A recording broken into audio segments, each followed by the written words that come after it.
Hello and welcome to Embedded. I am Elecia White and I am here with Christopher White and we are going to chat about the things we chat about. The things? The things. Okay. First up, we had a guest recently, Colleen Lewis, and we talked about pointers and stuffed animals. So I have some follow-up emails about that. Okay, cool. First of all, the stuffed animals. Nathan, who's been on the show, said that he wanted to stock his physics classroom with stuffed animals based on the show. But he suggested that they have good names like Sir Isaac Newton and Albert Einstein and Stephen Hawking. So I guess you need specialized stuffed animals for these. Okay. Tom also had a good note on that one, on pointers. Did you see that one? Think so, but you have to remind me. Tom said, my problem with pointers was not so much understanding them as figuring out why they were used so often. Oh, yes. Took me a while to realize they're used so much because C in 1979 was such a dumb language. All right. The first hint was scanf. It would have been easier if someone in 1979 had confessed, these pointers are terrible and will make endless trouble. But we're going all in and we'll be using them everywhere, whether we need them or not. So get used to it. I just think people maybe, I don't know. I remember computers in 1979 were not so great overall. So in hindsight, yes, sure. Tom continues. Pointers are like go-to statements, but for memory. Forget reasoning about code. Device drivers have too much I/O preventing optimization anyway. If you want optimized number crunching, stick with Fortran. Yeah. I actually kind of liked this because it is true that we don't explain that we use pointers because of optimization. Well, I mean, C was supposed to be a low-level language that was just a step up over assembly. There were many higher-level languages that people... Already, yes. Already, yeah. Pascal, and I think Modula 2 existed around that time, and Fortran, of course, which has been around for a long time. And I don't know what the state of Ada was. I think that came a little later, but there were a lot of higher-level languages. C was designed to be a system-level programming language. Correct me if I'm wrong, but that's my understanding of it. And so it came along with, being pretty close to riding on top of assembly. And assembly, guess what, is all pointers. All the time, because it's all about addresses and things like that. So, if there's anybody to fault that's taking C and applying it in places maybe it wasn't intended to because it was easy to learn to start with compared to, I don't know. Have you been learning Rust? No. I mean, if you're taking the side that C is stupid, then you should be taking the side that Rust is good, I guess. I don't know. I think C is definitely long in the tooth and is misapplied. I totally agree with that. But I mean... It wasn't so much a denigration of C. I mean, okay, yes, the whole C was such a dumb language might have sounded like an insult, but it was the idea that pointers are essentially go-to. All of C is essentially a go-to. It's it's a very unsafe just abstraction on top of assembly as far as I'm concerned. I mean, yeah, C++ was supposed to be the evolution of that along, from C. But C++ 99 still had all sorts of pointers. 99 was 25 years ago. Yes, but that's when I learned it, so it can't have changed much since then. It's like complaining about C in 2005. 2005, yeah. Anyway, yes, I mean, pointers are... yes, I'm in agreement with most of that stuff, except, I think languages and idioms and other things, there's a lot of momentum behind it, and momentum is hard to deal with compared to, when you have the right argument. You might have the right argument, but the momentum of 5 million, deployed applications makes it difficult to switch. You're talking about languages, and I'm still thinking about teaching pointers. And I think Tom's comment is don't teach pointers has made me realize that when I teach pointers, I need to make it very clear that they are an optimization to avoid copying data. Sure. Yeah. Mm-hmm. And that of themselves, they have no real intrinsic value. It's only understanding them as necessary to understand that optimization, which is super, super common. I partially agree. I think understanding how memory works is important. Yes. In a computer, and pointers are how memory works. But you could do that with variables and then build up to pointers as an optimization against copying variables. Sure. Yeah, you could write C programs without pointers by copying a lot. Yeah. Yeah. Okay. So that was I think that's what we talked about before. In my hard faults talk, which I put up a little while ago and gave at the conference. Embedded online conference. Yes. Sorry, I just realized that I may have passed their call for proposals date without submitting a proposal. So I'll have to look that up. Anyway, hard faults talk. I mentioned setting aside memory for later use to put in core dump or stack trace when you are in a hard fault. Yes. How would you do that? I mean, those are fine words, but... I would usually set aside a section in the linker script and then define a struct that contains the stuff I want that points to that section. Is that the right answer? That's totally the right answer, yes. Okay, cool. Continue.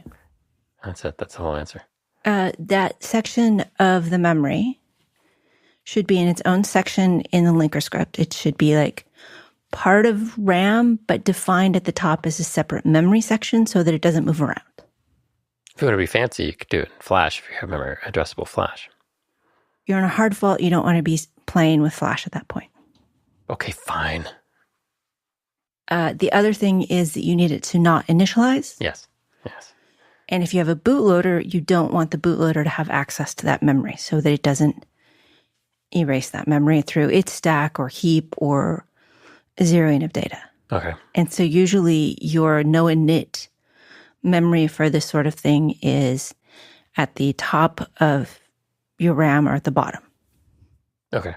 Where top or bottom could mean the highest address or the lowest address. But you wanted a defined location. You're not going to let the linker figure out where to put it. Right. Because you want to access it in your code and you need to be able to do the whole, hey, linker, fill in this variable address for me. Yeah. Okay. I bring that up because I was talking to someone implementing Memfault and they needed some space set aside for Memfault, which wouldn't get initialized. And so talking through how do you set up a linker file and how do you look at memory? That was the piece I thought was missing was, okay, you have 256K of memory. How are you and 512K of flash? Mm-hmm. How are you allocating each piece of this? Yeah. And if you're just looking at like 3 linker files to try to figure out where the bootloader is and where everything is, it gets confusing. So it's like, draw it out. Here, put it in Excel. It doesn't matter where you put it. Just make a list of what everything is and then put them in order so you can see if anything's overlapping. See, you didn't do that part. No, but I'm not a linker script adept. Ologist? Yeah. I try not to go there if I can avoid it. But yes, if you've got, I mean, those are multiple builds, right? You got a bootloader build and they all may have different or overlapping or conflicting linker scripts. You really don't want them to have conflicting one. That's where it all goes back. Well, it depends, right? I mean, maybe you're switching into one thing and it's going to take the memory that the bootloader was using for something else. True.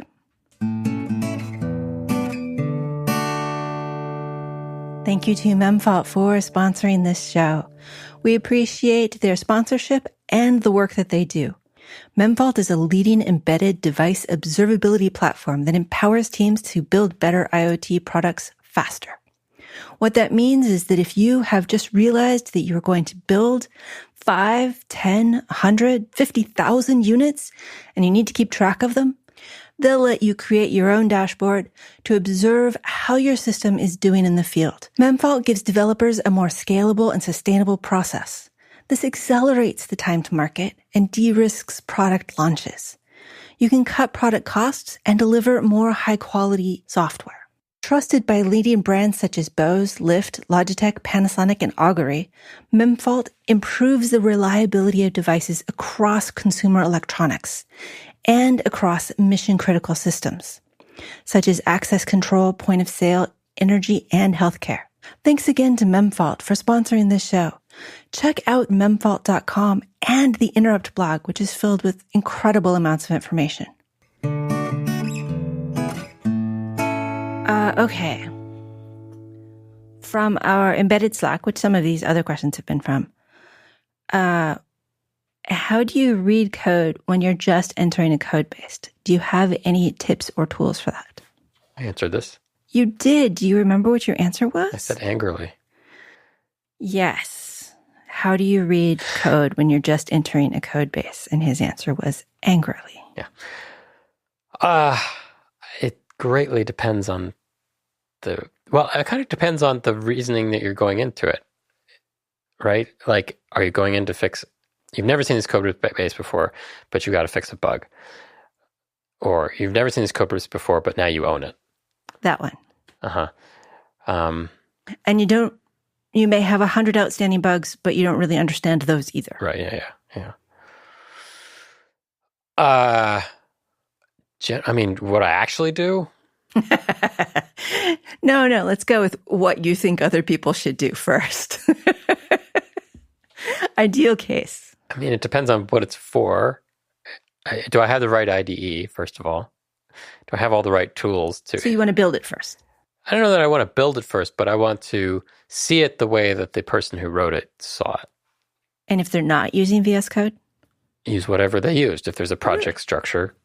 Oh, no, I would do that, but I would also have VS Code. Sure, that's fine. Next to it. But I want to see, like, if there's a layout or something that's only visible, if it's totally flat in VS Code, that's not helpful. But right. If it's something structured that's in a project file format, where things are divided up, that makes it a little easier to navigate the first time. That makes me crazy. Because IDEs do that and they don't think about it. Anyway, so yeah, and then you want to kind of get a sense for how things are organized. You can sometimes look at main, but it depends on how the project has been written. Sometimes main is just nothing, and it goes and does something else. Or if it's a C++ project, main will, instantiate a single object and then nothing. You can't see where it starts. So and RTOSes may just fire off a bunch of threads and main does nothing. Yeah, so gotta. Yeah, that's the other thing is, can you fix? If nobody's giving you any documentation, first of all, it's the red flag. I do this with open source software sometimes.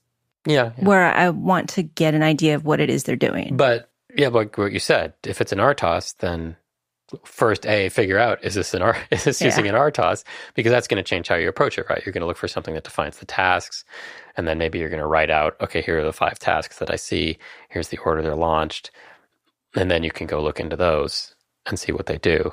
But I don't have a real prescription because it's different for every project. Like, every project is so different that you can't really just say, here's a prescription for how to break this code down that's going to work every time. But I have a prescription here. Okay. All right. Sorry. Although I guess I did change it later and say the first step, the 0th step, is to figure out what it is the software does. Okay, sure. But I would hope that... if I started a new company, there are times that I don't know what the software is supposed to do. But you at least know what the product is supposed to do, or the thing, right? I know what the whole system is supposed to do, but I may not know what this is supposed to do. All right, fair enough. Okay, so I have 3 different strategies, and for me, I just switch back and forth between them as they become too frustrating.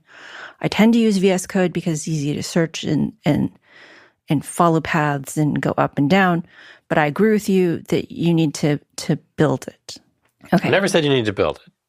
Oh, that you need to be in the environment they are in.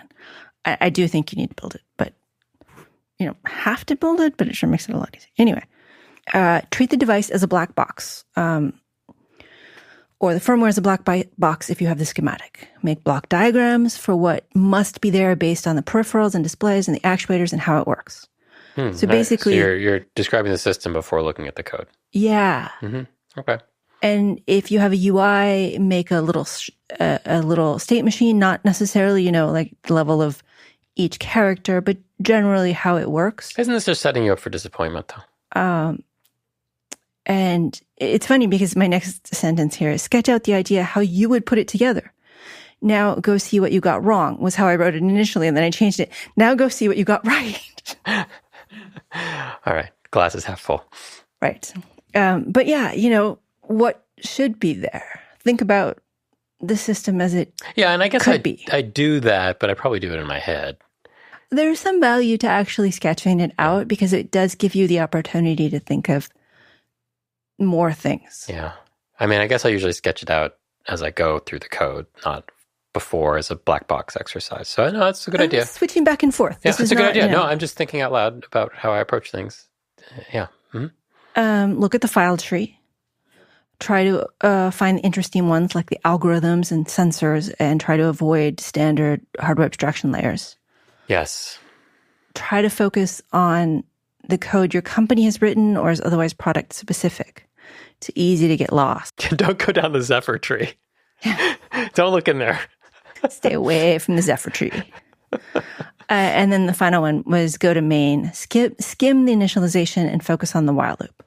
Walk through, ideally even with a debugger, but maybe just mentally, but walk through what the device does. And if it has threads, look at the loop in each thread. Again, initialization is really important, but if you want to understand the code, you're better off trying to figure out what the code as a whole is doing. There were a lot of people who said that building is the actual first step. And I can see that because you do kind of want to be able to step through the code. But if you are new to a company, you don't always have all your tools ready. Yeah, or hardware and stuff. Yeah. The number of times... It's hard for me to answer this because... And those are all good. That's much better than mine. It's hard for me to answer this because the number of times I've come in and had to own something has been just a couple, maybe 3 times.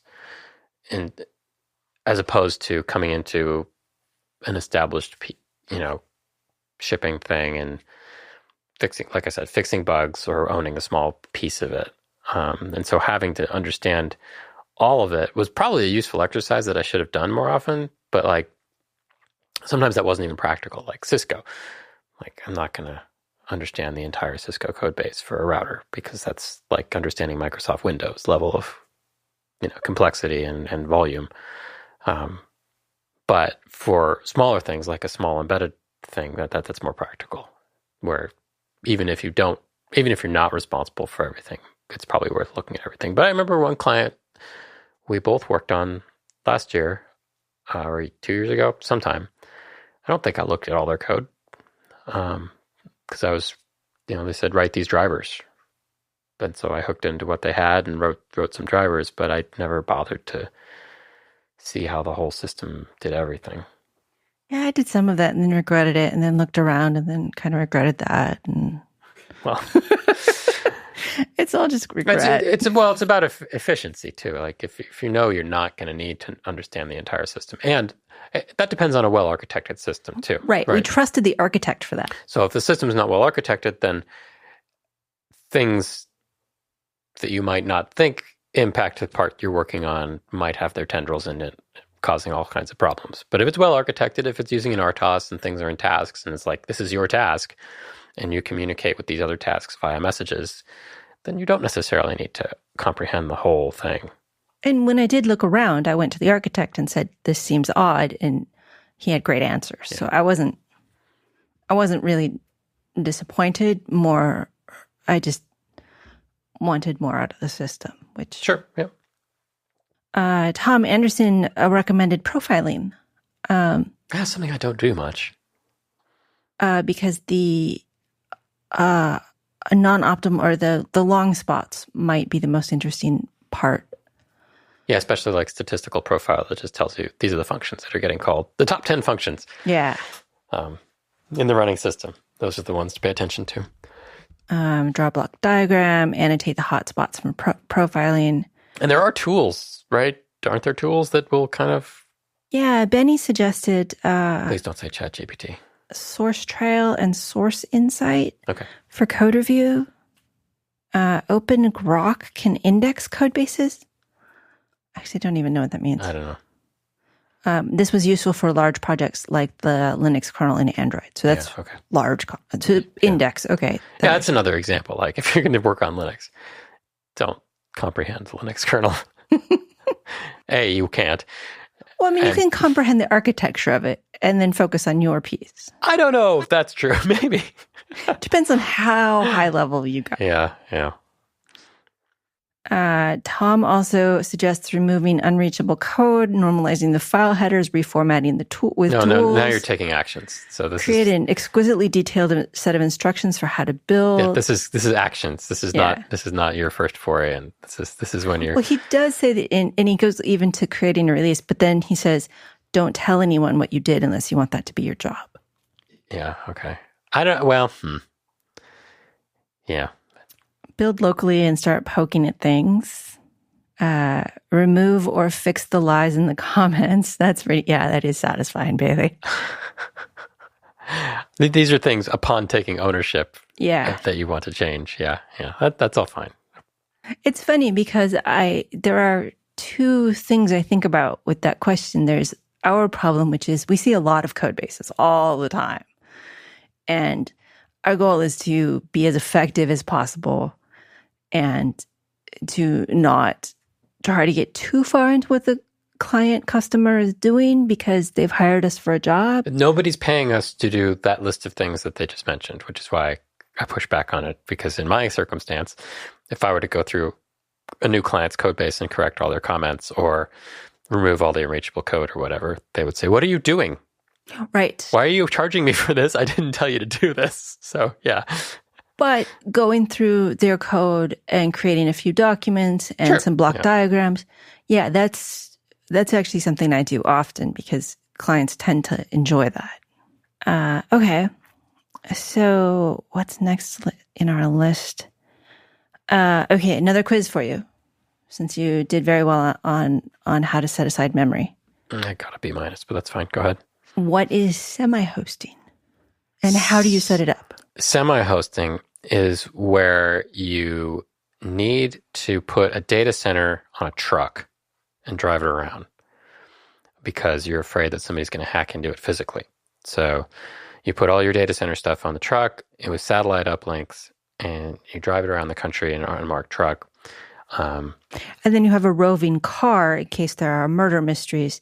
You can drive the car into the truck, and the car is AI, ChatGPT. You just ruined Knight Rider for me. He was a cool AI. He didn't make dumb mistakes. He had a cool British accent that instilled confidence and quiet determination. Semi-hosting is a hacky method of getting data in and out of your system if you are precluded from doing so by UART or a network or Bluetooth or blinking lights or screeching ultrasonic tones. And all you've got... The ultrasonic tones. How did I forget that? All you've got is SWD or JTAG or your programmer. And what semi-hosting does, as far as I understand it, I've only set it up a couple of times, is it puts basically breakpoints in your code, and the debugger says, "Hey, that's a breakpoint that says this," and then you can send data out during that breakpoint, and then it resumes communication. So basically, you can set up your code and you can replace printf and stuff with the semi-hosted version that does this breakpoint dance with some assembly, and then spits the stuff out to your programmer, and your programmer outputs it in your debug session. Like your GDB session. Yeah, and then you can do some more sophisticated things like get access to files and stuff like that. Or if you want to get really fancy, you can make a whole console interface that way. But it is... Because it goes both ways. Yeah. It's kind of like a UART in your JTAG. Yeah. Or UART in your programmer. Yeah. But it does have this problem that you're doing a lot of breakpoints. And it can be slow for that reason. One way to use it is to put a bunch of data into a big block of RAM. And then after some event or some command, you dump all of that because it does have such an impact on your loop. Yeah. But it's handy in a pinch, especially if you've got, sometimes you have only one UART and you need to do two things, or you're debugging the UART code, or something's just not working. And you're like that was when it was useful for me. It was a couple times where, gosh, I was actually setting up UART and making a console happen and things weren't working right. And I couldn't figure out, it was useful to... There were other reasons I couldn't just breakpoint and debug there. I needed some output, but you can do it that way. So I set it up in STM32, Cube IDE, had to use OpenOCD because it wasn't part of the ST-Link GDB implementation. Oh, really? And it was actually really ugly because I had to make code changes and I had to make configuration changes to the debugger. But because I knew that the speed was important, I ended up making a whole nother configuration for each. Oh, okay. And it was just kind of awful. And going back and forth was... For just printf, you can kind of... Usually, when I'm doing stuff, I have a bunch of debug macros defined. Yeah. And then you can swap the implementation with a ifdef. That's... But you still need to... Yeah.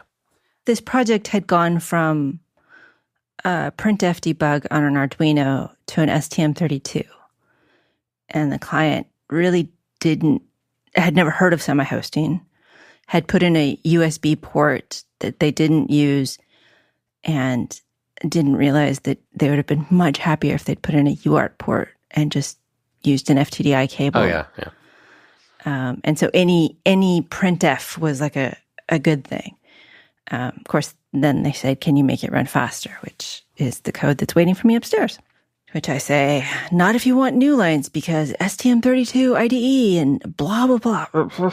But as part of this, I found an application note from ST, the microcontroller debug toolbox. And it talks about development tools like ST-Link probes and other debugger probes. And some of their other IDEs, but also it talks about this semi-hosting and printf via UART, which is one we usually use. Printf via SWO SWV, which is kind of the same, but not quite. Okay. It seemed to use fewer interrupts. Okay. But still used the SWD lines. It felt like it was kind of like sniffing your debugger. Sure. Which, I mean, fine. Anyway, I'll link that because it was kind of interesting to have a microcontroller vendor have this application note on some debug tools. And it was kind of funny that I needed to explain semi-hosting multiple times this week. It's kind of like there were bootloaders, and I had a whole bunch of people to talk to about that. And then last week it was semi-hosting. Maybe this week is about linker files because I like linker files. I don't. I'm finding that I like being able to explain them. Yeah, I don't like their format. I think they're not... Oh, no. I mean, it's a language that is worse than C. Human readable or understandable, yeah. Okay, so from Sahil, there's this comment. Maybe this is just relevant to my current situation, but I'm curious at your thoughts on master's degrees for embedded software and how you recommend people build up their skills tree. And there's some discussion of the skills tree I put together with Maker Queen Steph, which is just a list of embedded skills with cute little icons. And I think there are only a couple of spelling errors still. And do you have any thoughts on how do you build up your skills in embedded? This is kind of a hard question because it's like, well, first you go back to 1990 something. Yeah, I mean, applying to myself, that's not going to be useful for anybody. The original question was a master's degree? Sure, let's go with that. I don't know. It's kind of like you being in a PhD department in physics and then us finding out that all of the PhD people in physics we knew were software engineers. I just, this is going to sound weird, but I don't know what a master's in embedded development would look like. Like a master's degree, it's not quite a PhD, of course, but you're still doing research. I guess you can do a project. I don't know. I just don't think of master's degrees as like industry. I guess they are. I don't know.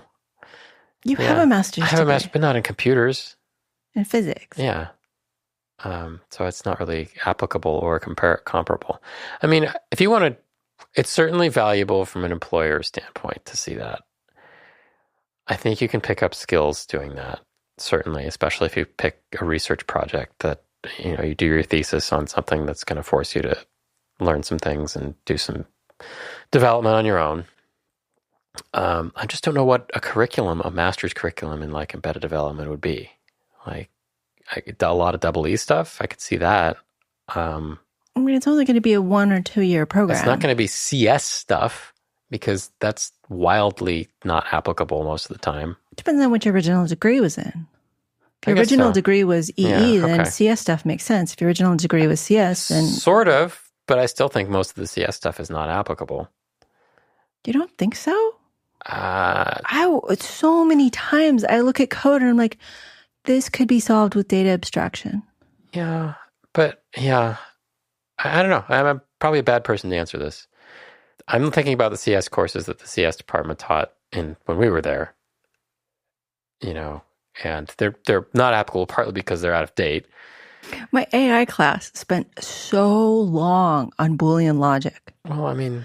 Yeah. I got so good at just De Morgan's law and everything that I could use it in the cafeteria when people were making bad arguments.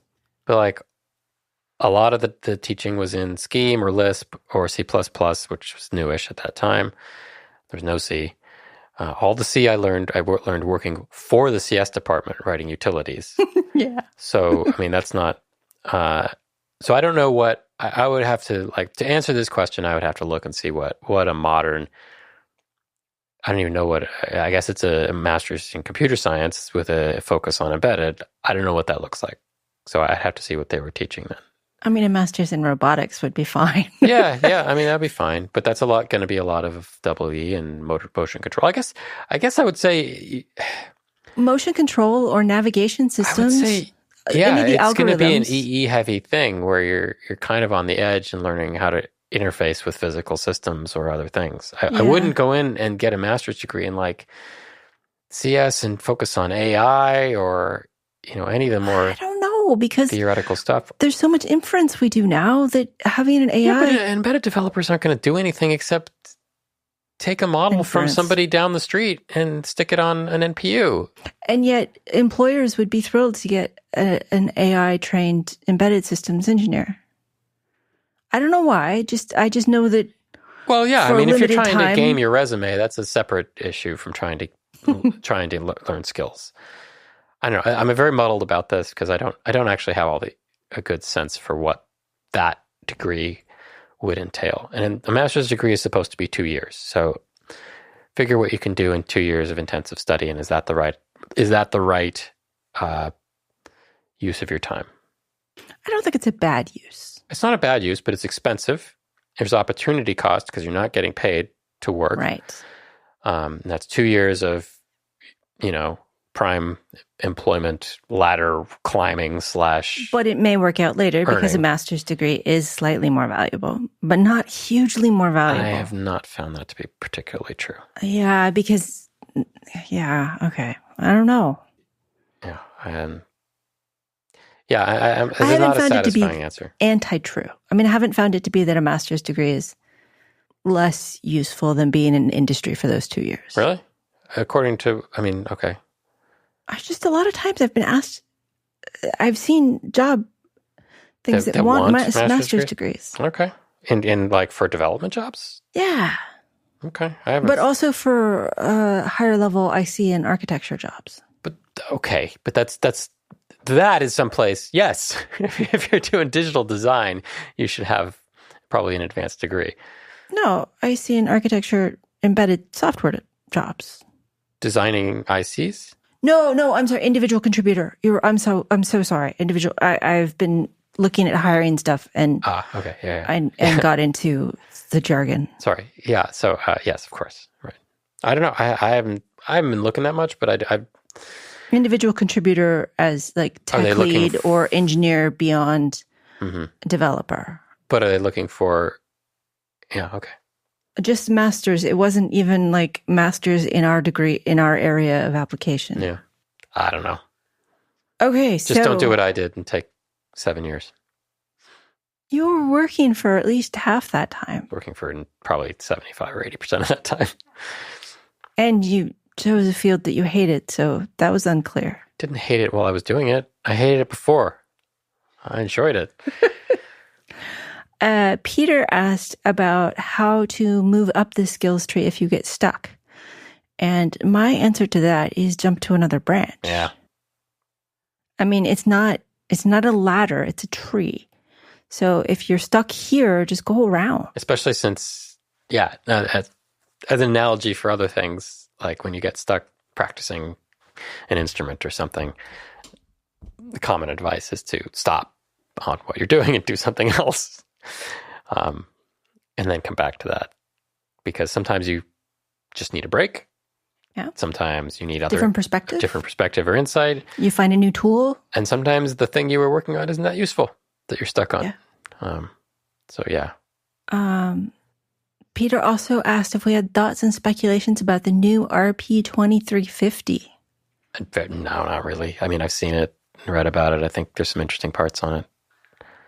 My thoughts and speculation are all about how their documentation is going to go from the best documentation ever to same as everyone else's. Why? Just because they have too many variants?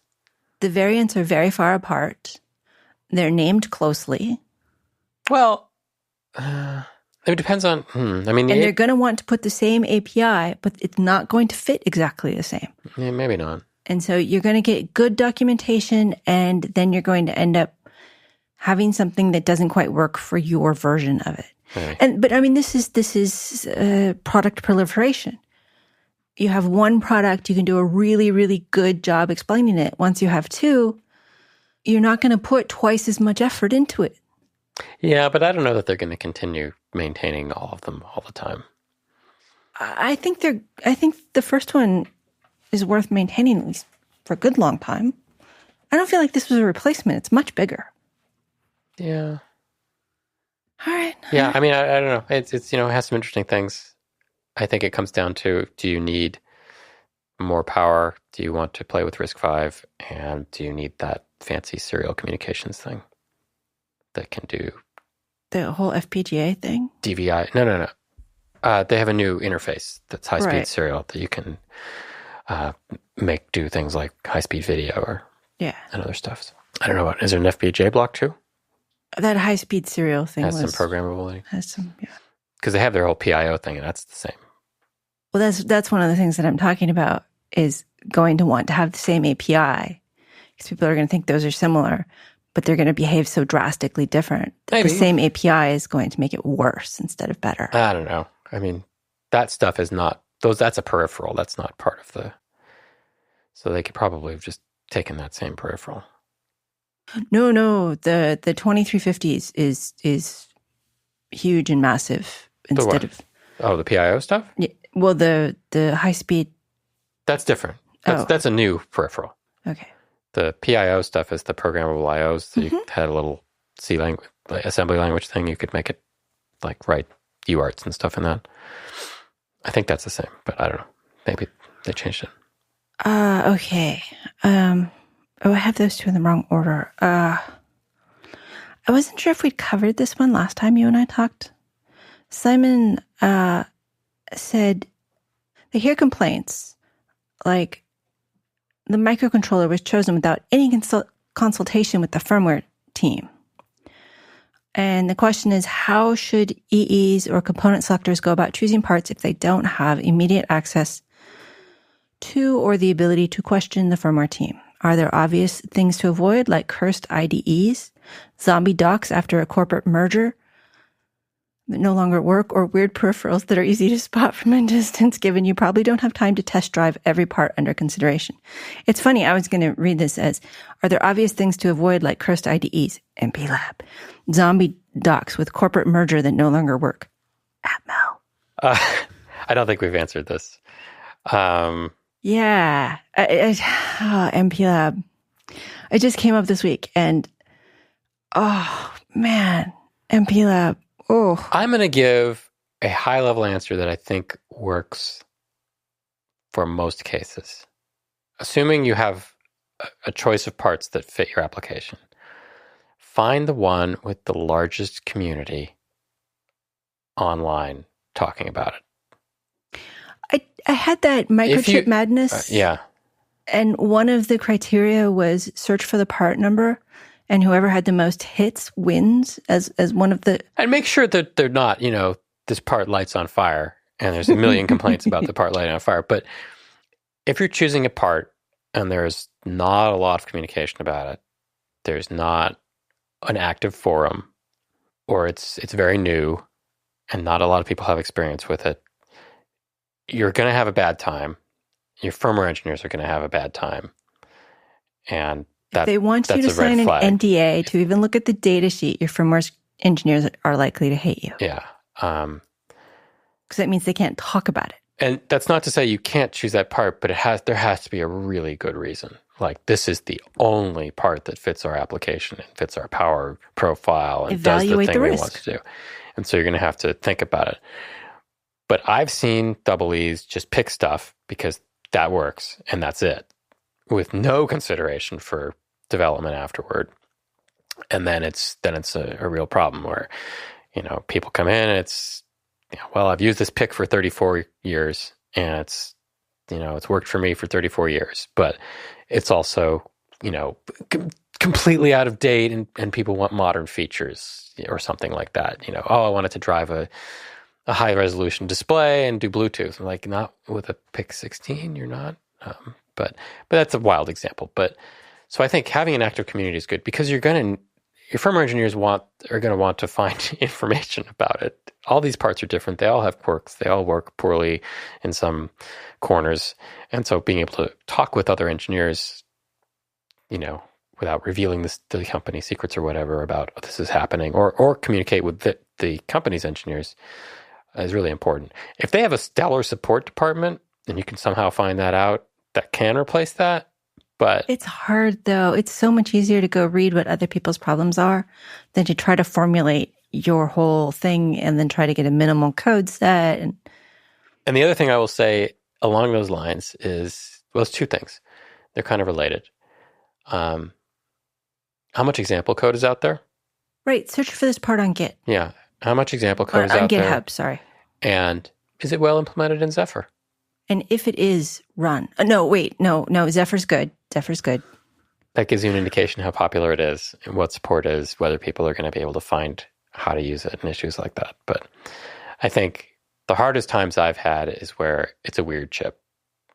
And that came up at Fitbit, where we were using an ARM, a Cortex, but it was from a strange manufacturer. Okay, it's been from a manufacturer you've all heard of. But not for making chips. And it had some funky peripherals. And one of the funky peripherals was a 2D graphics engine, which was pretty cool and unusual, at least at the time, for a Cortex M4 SoC. And it could do a lot of stuff. But everything to figure out how that worked was in communication under NDA with those folks. With a 24-hour turnaround time. Longer, sometimes weeks. Or in their documentation, which was challenging. And so that was, it took probably 10 times as long to do things than if we'd chosen something else that was maybe a little less capable and rolled our own solution for a few things. But okay, so let me summarize some of these. We don't want NDAs for the documentation because that means that we can't talk to other people about it. And there's a good chance we want to talk to other people about it. We want a community where possible. And that can be somewhat determined by looking at just how large the community is. You don't need to dig into how good it is. And we want not strange things. And that not strange things, you can find a good community. Like, let's say ST, for example, just to beat on ST. They have a huge forum. Huge. And they have a lot of people talking all the time about all their parts. But you could still pick a weird ST part that nobody's talking about on their forum, right? Yeah. And they get into trouble. So, I mean, you have to use a little care there and not just say, oh, nobody ever got fired for choosing ST, but then choose the STM32 XL37 8 core a real part underscore MP M44 that's not even a Cortex chip. It's got an A core in there for some reason and only runs Linux. A cores. Yeah. And I mean, I really am not happy with MPLab, even though you can export everything, use GCC and VS Code. And sometimes you want to go back and make sure that you're working within the constraints of the vendor. And wow, they have made that very challenging. And their documentation, I mean, it's like you can tell if this was written before Atmo was purchased or after. And before, it makes a lot of sense. It just doesn't apply to your chip. And after, it just, what? Why are you telling me this? What were some of the other questions post? You had some other... weird peripherals that are easy to spot from a distance. Yes. Well, I don't know about weird peripherals. I mean, certainly if there's a peripheral that excites you, that always makes me nervous. Like a GPU or a neural processing unit or an image processing block for cameras. All those things are generally... Oh, and USB. Be careful with USB. USB is the worst. All those things are generally IP that the company either bought and doesn't really support. They don't really understand it very well. Or there's going to be less example code, or it's going to be just stuff people aren't talking about. But of course, if you need that stuff, and you have to deal with it. But do you need it on the chip, or can you buy a specialized chip that will go between you and whatever and not need to have... Is there another solution? Yeah. And that's the thing, is sometimes you get these chips that solve all your problems. And that often pushes all of your problems to the firmware. Solved all my problems. Because the Homer car of chips might have all of these things, but they might be just not as good as if you'd piece together a system from a multi-chip solution. Is, I guess, the way to say that. It's hard. It's hard. And I know double E's get mad every time the firmware says, why did you choose this? And some high percent of the time, it's the situation I'm talking about where firmware didn't exist. They come in and stuff's already done. And, it's just a silly choice of chip. Not, it wasn't even a chip like, we need this. It's like, well, this is what I've used in the past. It's fine. Kind of. So that's a different situation than I can't work with this. It's that this wasn't the best choice. Oh, right. This isn't the more modern choice that gives you lower power or a better Bluetooth stack or, access to Zephyr or whatever. It's just this, you chose this weird old chip because you used it before, and that's a completely different situation. So yeah, definitely look around and see what's current, I would say too. And maybe consider listing your needed features in your system, because again, some of your features can go to your microcontroller, but might also be better in a separate chip. Like if you need high-speed ADCs, is that going to be part of your microcontroller or not? In the beginning, it doesn't matter. It can go either way. Now, if you're pressed for cost or power or space, then there's the low noise, or location where the sensors are. Yeah. There's all kinds of reasons you'd get pushed one way or another. But choose the hardest parts of your system to design around first. In the end, how good the UART driver is in the hardware abstraction layer does not matter. Right. Yeah. It matters, if you truly need high-speed USB, don't get a chip that has never done high-speed USB. Yeah. Okay. Anyway, I hope that answers your question, Simon, or gets us fired from all of our contracts. One of the two. All the contracts I referred to are in the past, so okay. They can fire me in the past. Retroactively? Yeah, retroactively fired. Okay, this is okay. Well, we have Guy Randy's a typical question. I recall an episode where you talked about installing an antenna to talk to your dad. How is that going? No progress at this time. I recall that about 3 months ago, you started a 6-month intensive drum course. Yes, how is that going? Actually a year long. It's going well. It's very challenging. It's breaking down my understanding of my fundamentals of playing. It's embarrassing me at some of the things I can't do. It's But you have noticed actual progress in some areas. I think so. It's hard because I'm focused on exercises and not playing stuff. But yeah, I'm trying to practice an hour to an hour and a half a day, 5 or 6 times a week, which is a lot for a person of my age and joints. So, it's good. It's a good course, and it's about some fundamentals of stuff that when you try to learn on your own, it's hard. There's a lot of books and things, but it helps to have an instructor, and this course has an instructor who I can meet with a couple times a week and ask questions of, who reviews video of my practicing and who gives me about feedback and instruction, as opposed to is a drummer cares about trying to make enough money to survive. How to teach is a big piece of his thing in the pedagogy, and trying to find the things that have the greatest impact and focus on those, and not maybe the more common exercises and things that happen in drumming that people sit at with a pad for 15 hours and don't feel much progress. So he's kind of focused on how can we break down to exercises that have the most impact in the shortest amount of time. And a lot of those are focused on things like proper timekeeping, dynamics, and just clean playing and stuff like that. So they're very hard, and some of them, I've been spent weeks on to get anywhere.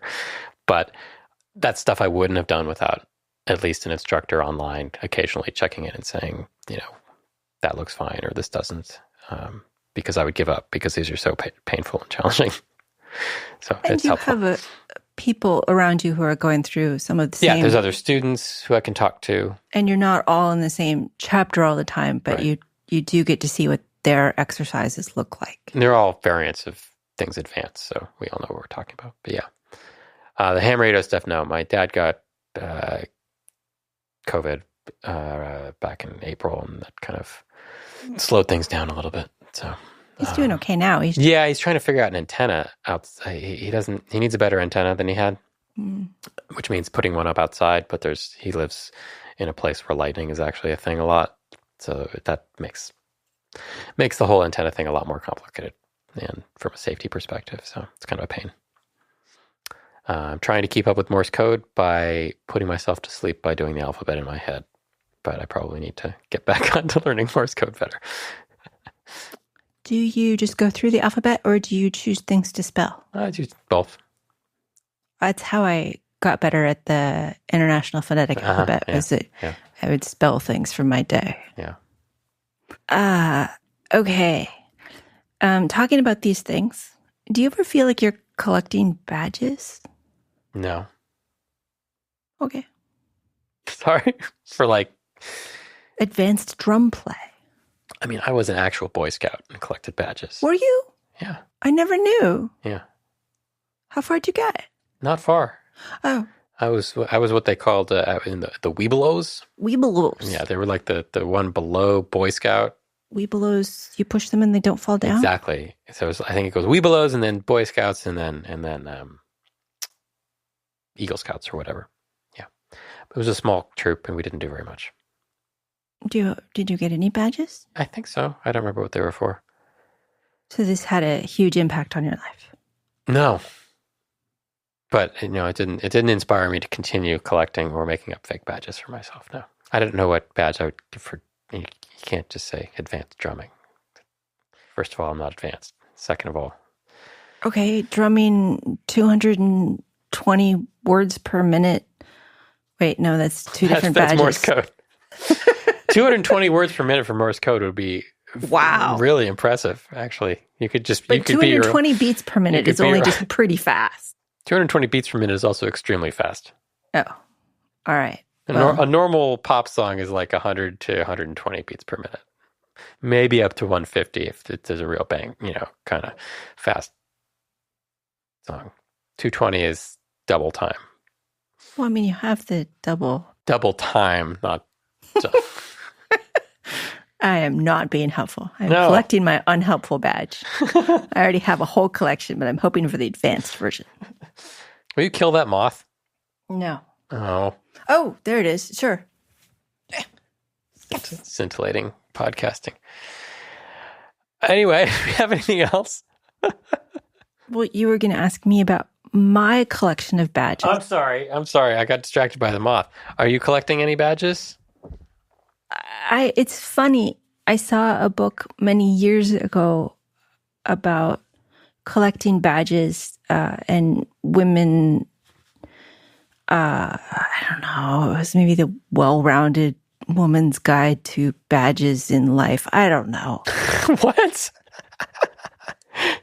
The first part was okay. That just went down. Yeah.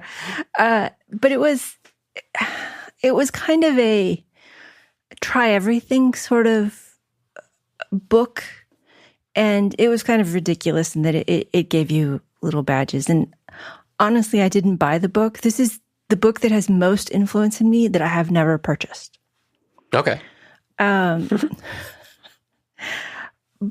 I think NaNoWriMo was part of that I did, not now NaNoWriMo, which is in so much trouble, but when I did NaNoWriMo many years ago, it was part of that. It was I'm just going to try this to see how it works. Yeah. And so now I am working to collect have an art show badge. Okay. And so if anybody is in the Aptos area in November on a day when the Aptos library is open, you can see my art show. Cool. Which is entirely self-sponsored, self-produced, self-installed. But it's in somebody else's building, so I think it counts. Somebody else's definitely building. Counts. And if they hate it, they can ask me to remove it, and afterwards I will collect a badge of my own making, probably out of origami. Okay, should I say thank you and everything? I think you should say thank you and everything. Yeah. Okay. Thank you to Christopher for co-hosting and producing. Okay. Thank you to Jojo, the dog, for being quiet and adorable and only trying to steal my soul with her eyes once. Thank Memfault for their support of this show. We really appreciate it. Thank you to our Patreon listener Slack group for their questions. You can join the Slack group or just email questions. And, you can join the Slack group by supporting us on Patreon under the support tab on the website, embedded.fm, which is where the show notes will be. And thank you for listening. And they can also go to Coffee. Coffee. It's also on the support thing online. Yeah. And last time I read a lot because I wanted to finish the chapter. So now we have a new chapter of Winnie the Pooh. Sorry, I have to switch glasses because old. Okay. Chapter 7, in which Kanga and Baby Roo come to the forest and Piglet has a bath. Nobody seemed to know where they came from, but there they were in the forest, Kanga and Baby Roo. When Pooh asked Christopher Robin, "How did they get here?" Christopher Robin said, "In the usual way, if you know what I mean, Pooh." And Pooh, who didn't, said, "Oh." And then he nodded his head twice and said, "In the usual way, ah." Then he went to call upon his friend Piglet to see what he thought about it. And at Piglet's house, he found Rabbit, so they all talked about it together. What I don't like about it is this, said Rabbit. Here they are, you, Pig, me, and suddenly... And Eeyore, said Pooh. And Eeyore, and then suddenly... And Owl, said Pooh. And Owl, and then all of a sudden... Oh, and Eeyore, said Pooh. I was forgetting him. Here we are, said Rabbit, very slowly. All of us. And then suddenly we wake up one morning, and what do we find? We find a strange animal among us. An animal of whom we have never heard before. An animal who carries her family around in her pocket? Suppose I carried my family with me in my pocket. How many pockets should I want? 16, said Piglet. 17, isn't it? Said Rabbit. And one more for a handkerchief. That's 18 pockets in one suit. I don't have time. There was a long and thoughtful silence, and then Pooh, who had been frowning very hard for some minutes, said, I make 15.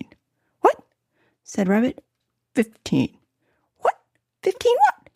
Your family. What about them? Pooh rubbed his nose and said he thought the Rabbit had been talking about his family. Did I?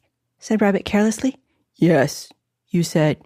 Never mind, Pooh, said Piglet impatiently. The question is, what are we to do about Kanga? Oh, I see, said Pooh. The best way, said Rabbit, would be this. The best way would be to steal Baby Roo and hide him, and then when Kanga says, where's Baby Roo, we can say, aha! Aha, said Pooh, practicing. Aha! Aha! Of course, he went on. We could say, aha! Even if we hadn't stolen Baby Roo. Pooh, said Rabbit kindly, you haven't any brain. I know, said Pooh humbly. We say, aha, so that Kanga knows we know where Baby Roo is. Aha means we'll tell you where Baby Roo is if you promise to go away from the forest and never come back. Now, don't talk while I think. Pooh went into the corner and tried saying, aha, in that sort of voice. Sometimes it seemed to him that it did mean what Rabbit said, and sometimes it seemed that it didn't. I suppose it's just practice, he thought. I wonder if Kanga will have to practice too, so as to understand it.